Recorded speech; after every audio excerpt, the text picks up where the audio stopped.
La música alrededor del mundo refleja la riqueza cultural y la diversidad de cada país y región. La escena musical mexicana es un viaje fascinante a través de diversos géneros, desde nuestras raíces prehispánicas, el mariachi, la música regional y hasta géneros actuales que resultan de fusiones entre lo tradicional y lo contemporáneo. Al ser así, las obras sonoras deben preservarse y protegerse ante las recientes creaciones o adversidades que pudieran presentarse. Los derechos de autor fungen como una protección hacia cualquier obra musical literaria, artística e inclusive también inventos científicos, que le dan certeza al autor de que su trabajo es auténtico y nadie puede hacer uso de él sin su autorización. Si a ti también te gusta escuchar o crear música, te invitamos a que conozcas más acerca de ella y sus derechos de autor en compañía de Pavel Granados, aquí en Cultura al Derecho.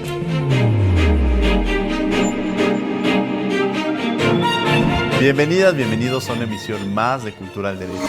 Mi nombre es Diego Guerrero y el día de hoy tenemos un programa muy especial, pues vamos a hablar sobre la música y derechos de autor, pero sobre todo con alguien que ha trabajado y que ha transitado sobre todo en las artes, que conoce mucho sobre esto y que el día de hoy tiene una enorme responsabilidad dirigiendo precisamente el Canal 22. Querido Pavel Granados, bienvenido a este espacio, bienvenido a este programa en esta ocasión para poderte entrevistar y conocer más de lo que has hecho y de tu conocimiento sobre estos temas. Diego, ¿cómo se dice? Me abruma eso porque aquí el que sabe eres tú y bueno, yo me siento feliz porque de algún modo, aunque estamos ahorita fuera de las instalaciones del Canal 22, pues estamos en casa los dos, estás tú en el 22 y yo aquí en la UNAM porque pues también vengo de la UNAM, de la Facultad de Filosofía y Letras, me encanta estar contigo. Y desde el día que me hiciste favor de invitarme aquí, pues me quedé pensando cómo, por ejemplo, en letras no nos daban derecho. Fue extraordinario tomar algunas clases de derecho de autor y cómo el derecho es una cosa que yo creo que todas las profesiones deberíamos de saberlas porque nos guía en nuestra manera de pensar incluso. Sí, se vuelve un tema de transversalidad en los diversos aspectos que uno quiera tratar. Y hablar de la música, ¿por qué te atrae este tema de la música? ¿Por qué te atrae este tema de proteger incluso el tema de esta figura de los derechos de autor? ¿Cómo surge, mi querido Pavel? Bueno, fíjate que también pensando en la vida de los compositores, siempre me ha interesado muchísimo el hablar de la música mexicana. Yo creo que soy de familia de melómanos y eso me ha hecho pues siempre reflexionar sobre la música. Y cuando he pensado en la vida de nuestros compositores, de nuestros artistas, pues me he dado cuenta siempre que está latente esta cosa de los derechos de autor, que es algo que uno no ve. Uno escucha canciones y así, y uno no se da cuenta que los compositores, los músicos, todo mundo ha tenido preocupaciones relacionadas con el derecho de autor, con qué va a pasar con las canciones, con las autorías, en fin, con cómo vivir de la música, porque finalmente yo creo que a lo largo de la historia, yo creo que no ha habido compositor al cual su familia no le haya dicho, dedícate a otra cosa. Y siempre ser artista es en contra de la familia de uno. Entonces, el derecho es una cosa que sirve porque te das cuenta que muchos compositores finalmente han podido vivir de su obra cuando ordenan sus derechos de autor, cuando se refieren a este tema, ¿no? Y yo creo que es una historia además pues hasta triste, si tú te vas hacia el pasado, cómo le hicieron los compositores mexicanos para vivir, ¿no? Cómo bueno, hasta hoy, el reconocimiento de los derechos colectivos, no sé cómo va eso, pero en el pasado puede ser algo que ni siquiera existía, ¿no? Entonces yo creo que es una historia que contada desde el terreno del derecho se vuelve otra cosa, pero además otra vez apasionante, ¿no? ¿Y esta figura de los derechos de autor, cómo los entenderíamos? ¿Cómo podríamos comprenderlos? ¿Qué significan o cómo los encontrarías tú en esto? Bueno, mira, yo aquí soy muy, ¿cómo se dice? El ignorantazo en eso, pero es que es una pregunta que yo me hago cuando me he intentado escribir sobre música. Yo, por ejemplo, digo, a ver, ¿cómo explicamos? Yo soy así como fanático de esto y pensar, a ver, ¿cómo le hace uno para entender la existencia de la música mexicana, ¿no? ¿Qué ha pasado a lo largo de la historia? Y te pones a pensar, bueno, primero que pasa aquí en México es que hay toda una base de la música regional. Le decimos música regional porque se ha dividido en las regiones productivas, económicas de nuestro país. El Bajío, ¿no? Es una zona. península de Yucatán, la Huasteca, que es una zona cultural, o en un pueblo, el pueblo de la Huasteca, y naturalmente han desarrollado, según esas áreas, una forma de música, ¿no? El mariachi en cierto lugar, que tiene que ver, el mariachi original es un mariachi campesino, ¿no? Y la música realmente es una música de creación colectiva. Entonces, si tú escuchas, por ejemplo, el son de la presumida, que sí existe, ¿no? ¿Qué significa?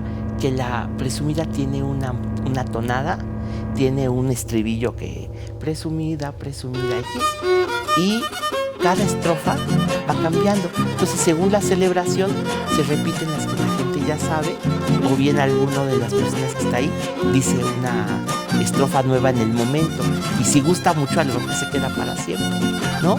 Y son canciones que uno no sabe de cuántos son, aunque nos han dicho los que saben que son canciones falsamente antiguas, que parece que tienen no sé cuántos siglos y que realmente pues no tienen tantas décadas. O sea, es una creación colectiva muy viva, más o menos reciente, y que ha existido. Pero fíjate que, por ejemplo, le llamamos sones, ¿no? O sea, por ejemplo, el son, no, es el son de la negra, bueno, los sones. Sí.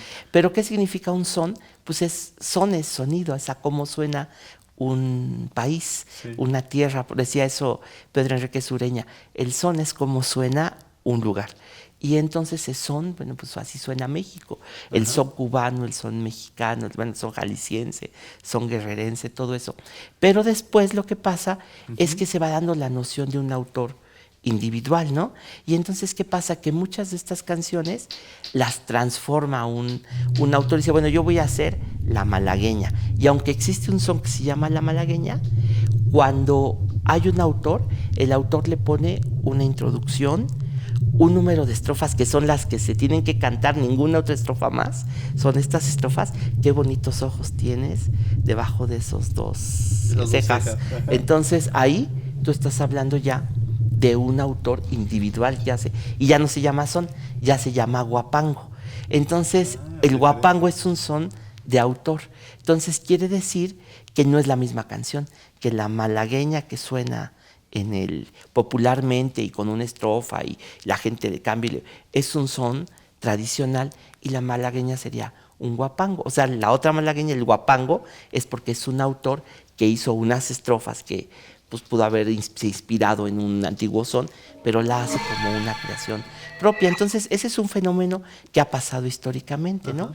Lo cual quiere decir también que yo creo que la colectividad debe tener sus derechos, y yo creo que ahorita hay toda una emancipación en ese sentido, que lo veo yo, digamos, de manera no distante, porque bueno, no es esa la palabra, sino realmente como espectador, viendo que ahorita la colectividad, es decir, los pueblos mexicanos tienen un gran conocimiento cada vez más sobre las creaciones colectivas, como los diseños textiles, por ejemplo, ¿no? Ahí hay una cuestión de patrimonio de un pueblo, ¿no?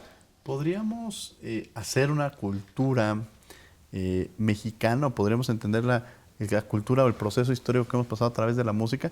Pienso quizá a veces en estas discusiones que hacen, no imaginamos la Revolución Mexicana si no hubiéramos tenido precisamente esta música que nos va y que nos refleja qué estaba sucediendo, más allá de lo que nos escriben los historiadores. O sea, la música nos permite ir conociendo diversos aspectos de la historia. Se vuelve interesante en esa parte, ¿no? Es lo más interesante. A mí me gusta muchísimo, porque si estudias la música, te das cuenta que nuestra música mexicana ha acompañado los grandes movimientos sociales. De algún modo, si tú te pones a pensar en ese sentido, se llamaban sonecitos del país, las canciones populares que surgieron en el siglo XVIII, que se fueron fortaleciendo, como dicen, la identidad de la Nueva España. Es un discurso de la tierra, de la gente, que iba haciendo sus propios sones y que fueron llegando, por ejemplo, hasta la propia catedral. A mediados del siglo XVIII, ya en las misas de catedral, ya había conjuntos que tocaban música de los sones del país. Y eso, pues, fortaleció la idea de la independencia. Los criollos, que no tenían sangre mexicana, porque eran hijos de españoles, adoptaron ese discurso. ¿Qué quiere decir eso? Que Morelos e Hidalgo escuchaban esa música. Cuando cantaban, era la música que escuchaban. Nos acompañaron, y nos acompañó en la Reforma. La música de la Reforma, La Paloma, todavía la cantamos hoy, es la la música de la invasión estadounidense la han rescatado muchos musicólogos, cantantes, Oscar Chávez, Tegua. Entonces también esa creación, son creaciones colectivas. Ahora, ¿por qué son importantes los derechos de autor? Y de pronto escuchamos una palabra que se llama piratería. ¿Qué es esto de la piratería y sobre todo esta figura de la importancia que pueden tener los derechos de autor?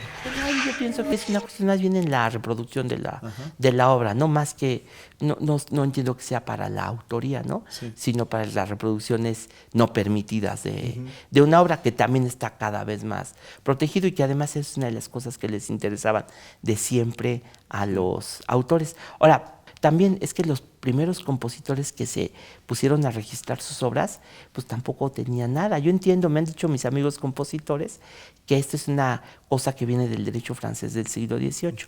Pero realmente, pues no hay una... Aquí en México se tardó mucho. Te puedo decir que Juventino Rosas firmó 2 canciones, le vendió a la Casa Wagner en 1880 y tantos, le firmó 2 canciones que fueron Sobre las olas y otra. Y por las 2 las vendió en 45 pesos. Así, 45 pesos y nunca más vio un peso jamás. Y la Casa Wagner creo que ganó de esas épocas 200,000 pesos por el uso de la canción, la explotación de Sobre las olas. Entonces imagínate si hubiera podido, pobre de Juventino Rosas vivió claro. Pobre. Y había, por ejemplo, Abundio Martínez, era un compositor que murió en 1908, creo que no estaba bien porque tenía un pollito amarrado en el piano y decía que el pollito tenía el alma de Wagner y que le dictaba las canciones. Vivía en una casa que tenía una cama pobre, yo creo que era un catre, unas cajas con un colchón, no sé, y en una casa de vecindad los vecinos le llevaban de comer y tenía un piano de cola suntuoso que le había llevado la Casa Wagner porque lo tenía de esclavo trabajando para la Casa Wagner.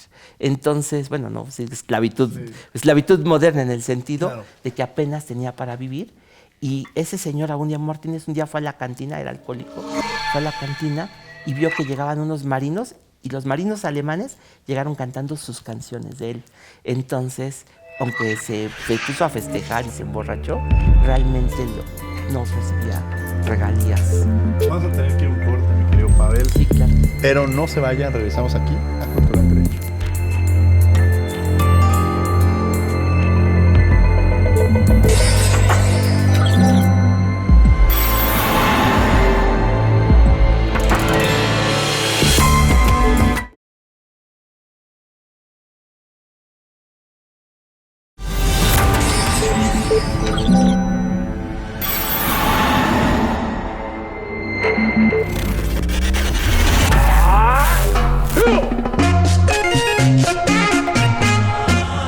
A lo largo del desarrollo histórico de nuestro país, la música ha sido un factor clave que configura la cultura mexicana desde la música prehispánica, los corridos propios de la Revolución y hasta el pop en la época actual, que denotan el sentir social y la diversidad de nuestras raíces, brindándole identidad a México frente a otras latitudes en el mundo. Sin embargo, todo nuestro bagaje cultural merece ser puesto ante la escena internacional, ya que muchos testimonios de mexicanos en el extranjero mencionan que la cultura mexicana solo es reconocida por el mariachi, los boleros o la música norteña, dejando de lado la música clásica, regional e inclusive el rock y el pop que se produce en nuestro país. Es por ello que la tarea debe de centrarse en la difusión de nuestra cultura, lo cual implica conocerla y respetar sus derechos de autor, para que así pueda ser reconocida ante los ojos del mundo y mantengamos vivo nuestro patrimonio inmaterial.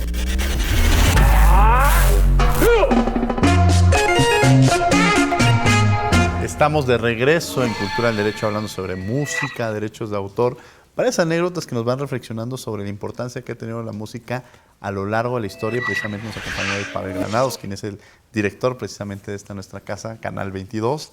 Querido Pavel, hemos hablado sobre la importancia que tiene la protección de estos derechos, pero ¿cómo les fue en su momento a autores como Agustín Lara, de alguna manera, frente al reto que tenían de su música, de protegerla, de cuidarla? Fíjate que es interesantísimo porque, por ejemplo, Agustín Lara pues era pobre, vivía en una casa de vecindad en el centro, ahí por la Lagunilla, Y un día él le tocó recibir a María Grieber. María Grieber se había vuelto editora, no nada más compositora, tenía pues se dedicó a la industria, poco a poco fue construyendo hasta que hizo su editora Grieber. Y cuando vino, Agustín la paseó y cuando le dijo, María, te doy un aventón a tu casa, y le dio pena. Entonces le dijo, yo vivo aquí, y se paró frente a una mansión, dijo adiós, y ya que se fue, él se fue caminando solito a la vecindad donde vivía, pero le dijo, yo quiero ser como María Grieber. O sea, tuvo que aprender a administrarse. Y hay una cosa interesante porque, mira, Agustín Lara, Curiel, Arcaraz, los grandes nombres de la canción popular, uno dice, bueno, son muy buenos compositores, tenemos un repertorio magnífico, pero ¿por qué son esas canciones? ¿Por qué las canciones mexicanas que consideramos nuestras grandes canciones son esas y no otras? Pues es una cuestión también que tiene que ver con la industria. Los compositores que conocemos son los que firmaron realmente contrato de exclusividad con las empresas de Azcárraga, la RCA Víctor, la XW. Él era quien veía lo del cine. Entonces, realmente fue una cuestión de industria. Quienes no aceptaron o no llegaron a esos medios masivos, no los conocemos. Claro. Puede ser que hay otros compositores igualmente buenos, pero no sabemos quiénes son. Y eso es una cosa que explica, pues ahí sí, contractualmente, lo que consideramos hoy música mexicana. Y ahí los compositores casi tuvieron que dedicarse a estudiar derecho de autor para poder pues, realmente dedicarse a cobrar sus regalías. Ahora, en el lapso de la historia hemos tenido cambios culturales de música que nos reflejan, es decir, hay música que de pronto decían, esa música la escuchaba mi abuelita, esa música la escucha mi mamá, es decir, nos van marcando procesos históricos, procesos en la vida que los identificamos incluso con la música. Escuchamos una música y la identificamos con un momento de la historia. Y hay un concepto que se ha escuchado cotidianamente, la cultura es muy amplia, es un concepto que es la contracultura. ¿Qué es esto de la contracultura, Pablo? Fíjate que siempre me ha costado un trabajo enorme definirla. José Agustín, que recientemente falleció, tiene un libro sobre la contracultura en México y yo creo que es un poco una rebelión en contra del discurso oficial de los medios de comunicación, porque yo sí pienso, y hay muchos testimonios en gran medida, la propaganda estadounidense a través de los medios de comunicación. No me acuerdo si fue Horkheimer o Adorno, cualquiera de ellos dos, que le tocó ver los estudios de la propaganda en los Estados Unidos y decían las universidades, la gente se aprende 40 canciones al mes, hoy tenemos una estación, las 40 principales, que da eso, ¿no? Ajá. O sea, que hay un ánimo propagandístico también, claro, ideológico, y contra ese discurso se han dado enormes movimientos a lo largo de la historia. Yo creo que fundamentalmente a partir de los 60, en una discusión que es un poco ese discurso, pues sí, de la música pop, de la música en inglés, y yo creo que en ese terreno se dio grandemente esa discusión, quizá hacer propio el discurso que estaba pasando en el mundo fue una de las cosas que pasó, porque finalmente fue traer la contracultura de los Estados Unidos, claro, a los hippies, a los beats, todo eso, ¿no? Llegó el blues, claro, que era un referente de ellos, el jazz, el rock, pero cierto tipo de rock que no era el rock and roll, que sí dialogaba un poco aquí en México con la música popular. Ahora, mi querido Pavel, recientemente, hace unos par de meses, tuvimos un programa con el doctor Ricardo Franco Guzmán, sobre Sofía Bassi, que eso nos llevó incluso a que tuviéramos un encuentro con él, que platicáramos con diversos personajes. Y yo tengo conocimiento de que tú estás muy interesado en esto, que estás escribiendo un libro. Me gustaría que me platicaras sobre este tema. Oye, en mis tiempos libres que no existen, me dedico luego a escribir y a darle forma, porque Sofía Bassi, yo aquí cuando vi, me entusiasmé tanto que te marqué y te dije, oye, qué fantástica entrevista, porque el doctor Franco Guzmán, bueno, es un hombre reconocidísimo, y él nos dijo, ¿te acuerdas que nos dijo? Fue el caso más importante del derecho penal en México del siglo XX, un caso que yo creo que se recuerda muy poco, pero que me ha intrigado muchísimo. Me ha intrigado, a mí me gusta la pintura de Sofía Bassi, creo que construyó un mundo interior muy interesante de una pintura que poco a poco se ha vuelto a ver, porque yo creo que se vio con prejuicio allá en los años 60 y con lo que pasó allá el 3 de enero de 1968, y ya son 50 y no sé cuántos años, 56 años, 56 años, ¿sí? que pasó eso, se ha olvidado y bueno, llenó las planas de los periódicos de todo el mundo, porque aquí en México había muerto asesinado un conde italiano. Sí. Y realmente yo fíjate que incluso más allá de lo que pasó realmente ese día en Acapulco, hay un documental, Acapulco 68, es más bien cómo un crimen nutre a la gente y empiezan a comentar cosas, cómo se va convirtiendo en un tema de todos los días. Creo que a mí, respecto a eso, es una de las cosas que más me interesan, cómo va cambiando, cómo se hablaba. Bueno, se volvió una fascinación. Oye, a Sofía Bassi iba a visitar la NASA a la cárcel, porque le regaló unos cuadros para el Salón de la Fama en la NASA, porque de repente se dedicó a pintar el universo y su propio sarcófago era el ovosarcófago, porque era un huevo. Ella pintaba huevos chiquitos en la cárcel con el universo. Y para despedirse de la vida, ella pintó su propio sarcófago, que es un huevo enorme, y así está pintado, y ahí la velaron en ese ovosarcófago, que ya tuve la suerte de verlo, no sé si el original o una reproducción, en una exposición que se hizo. Entonces te empiezas a meter en ese tema, y es una novela policíaca, surrealista, y un poco la vida en México de un mundo, pues que era, yo creo que ese mundo de la alta burguesía de los años 60, enamorada de la aristocracia europea. A veces me pongo a pensar que hay casos o libros o temas que uno busca y hay otros temas que lo buscan a uno. Creo que en tu caso fue el tema el que te empezó a... Bueno, en casa de unos amigos dijeron, oye, varios estaban así platicando, y un amigo que ya murió le dijeron, tu amiga era Sofía Bassi. Y me dijo así, yo no sabía quién era. Entonces un día le dije, oye, te voy a entrevistar para que me cuentes, porque se me hizo atractivo ese caso.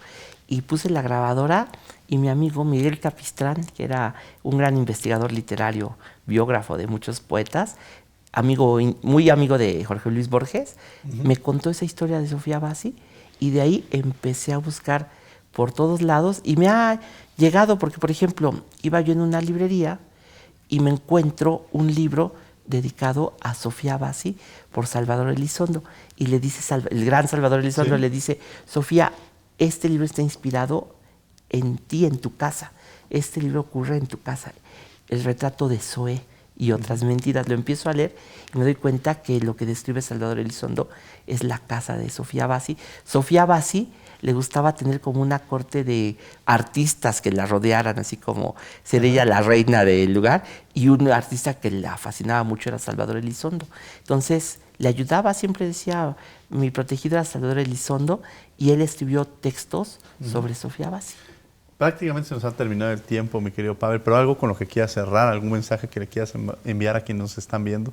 No, pues que mira, como ves, es este tema, y siempre todos los programas que haces son muy apasionantes, porque empiezas el derecho te ayuda a estructurar, a darle como un discurso paralelo a lo que uno hace, al arte, a la novela.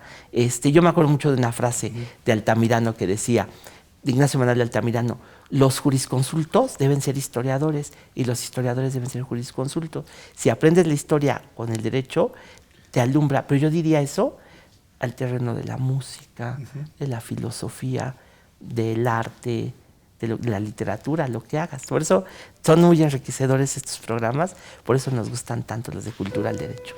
Pavel, muchas gracias por haber estado con nosotros. Pavel Granados, director de Canal 22, que hayas permitido platicar contigo sobre estos temas. Muchas gracias. No, al contrario, gracias a ti, viejo. Muchas gracias. Y gracias a ustedes por acompañarnos en una emisión más de Cultura del Derecho.